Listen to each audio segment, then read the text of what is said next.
ভালো এবং মানের জাতের একটা আমি গাছের চারা একটা বাড়িতে রোপণ করেছিলাম। তো সেই চারাটা আসলে আমরা একটু সরাবো। তো সুপ্রিয় দর্শকবৃন্দ, আসসালামু আলাইকুম। তো আপনারা দেখতে পাচ্ছেন আমাদের বাড়িতে কিন্তু আমরা কিছু কাঁঠালের গাছের চারা আসলে রোপণ করেছিলাম। তো মূলত এটা আমরা তাহলে নিজের হাতে আর কি করা। তো এটা কিন্তু উন্নত জাতের একটা। তো এটা যে চারাটা যেটা আমরা আসলে নিয়ে আসছি, তো এটা আসলে পাহাড়ি এলাকার আর কি। তো আমার পরিচিত একজন আর কি সিলেট আর কি গিয়েছিলেন। তো সিলেটের থেকে আর কি সেইখান থেকে কিছু কাঁঠাল আর কি নিয়ে আসছিল। তো কাঁঠালের যে গঠন যেটা সেটা কিন্তু একদমই ভিন্ন রকমের ছিল। তো সেই বীজটা সেই কাঁঠালের বীজ থেকে আর কি আমরা কিছু বীজ আসলে আমরা এখানে রোপণ করছিলাম। তো সেখান থেকে আসলে 4-5টা আর কি আমাদের এখানে চারা আর কি গজাইছিল। তো সেগুলো আসলে আমরা কিছু কিছু গাছ সরাই নিচ্ছি। তো আর একটা আমরা এখানে রাখছিলাম। তো মূলত এটা আমরা এখানে রাখার জন্য আর কি রাখছিলাম। তো বাট সেটা এখানে আমার রাখা হবে না। তো সেই গাছটা আজকে আমরা আসলে সরাই আর কি নিয়ে যাবো, আমরা অন্য জায়গায় আসলে এটা রোপণ করবো। তো কারণ যেহেতু গাছের যে চারা আমাদের আছে, যে গাছ যে কাঁঠাল যে চারা যেগুলো আছে, তো যে কাঁঠালগুলো আসলে আমরা খাইছিলাম, তো প্রচুর পরিমাণে একটা ভালো একটা আর কি ভালো জাতের একটা সেই কাঁঠাল, তো প্রচুর পরিমাণে মিষ্টি সেগুলো। তো মূলত নাকি ওটা নাকি পাহাড়ি আর কি কাঁঠাল। তো সেই গাছের চারা কিন্তু আমরা আসলে রোপণ করেছিলাম, কারণ ওই সব কাঁঠাল কিন্তু আমাদের এদিকে নেই।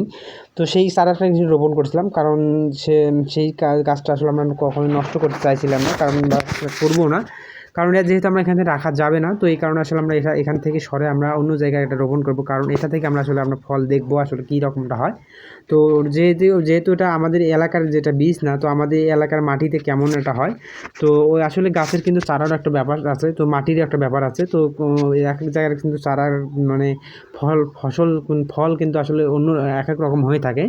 তো জানি না আসলে আমাদের এইদিকে কেমন হবে। তো যেহেতু আমাদের এটা চারাটা নিয়ে আসছি, আমাদের চারাটা আমরা রোপণ করতে মানে গাছটা আমরা গজাইতে পারছি, তো ইনশাআল্লাহ এটা থেকে আমরা ফলও নিয়ে আসতে পারবো। তো সেই ফল দেখবো আমরা আসলে কেমন হয়। তো সেই আশায় আর কি আছি আমরা। তো সেই জায়গাটাতে রোপণ করার জন্য কিন্তু আমরা আমাদের যে সুপারির যে বাগানটা যেটা রয়েছে ইনশাআল্লাহ, তো সেই জায়গাটাতে একটা সাইডে আর কি আমরা একটা নিচে সুন্দর একটা জায়গা দেখে আমরা এটা সিলেক্ট করে নিয়েছি যে এই জায়গাটাতে ভালো হবে।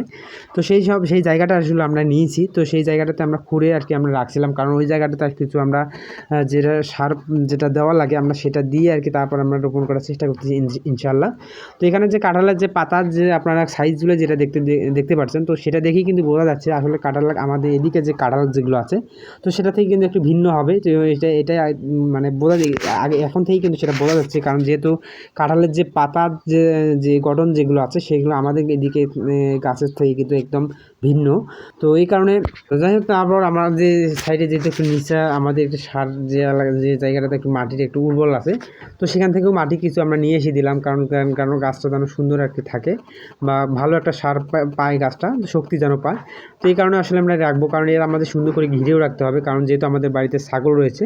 তো এই ছাগল যেন এই গাছগুলো না খায় সেদিকে আমাদের খেয়াল রাখতে হবে। তো সেগুলো আসলে আপনাদের দেখাতে পারবো না ঘেরানটা, কারণ এটা এখন আমাদের সম্ভব না, কারণ আমাদের বাড়িতে প্রচুর পরিমাণে কাজ রয়েছে। তো আমরা আসলে সব করে আসলে আমরা করতে পারি না আমরা। তো কিছু কিছু কাজ কিন্তু আপনাদেরকে স্কিপ করে যাইতে হয়, কারণ যেহেতু আমাদের বাড়িতে কাজ রয়েছে। তো সেই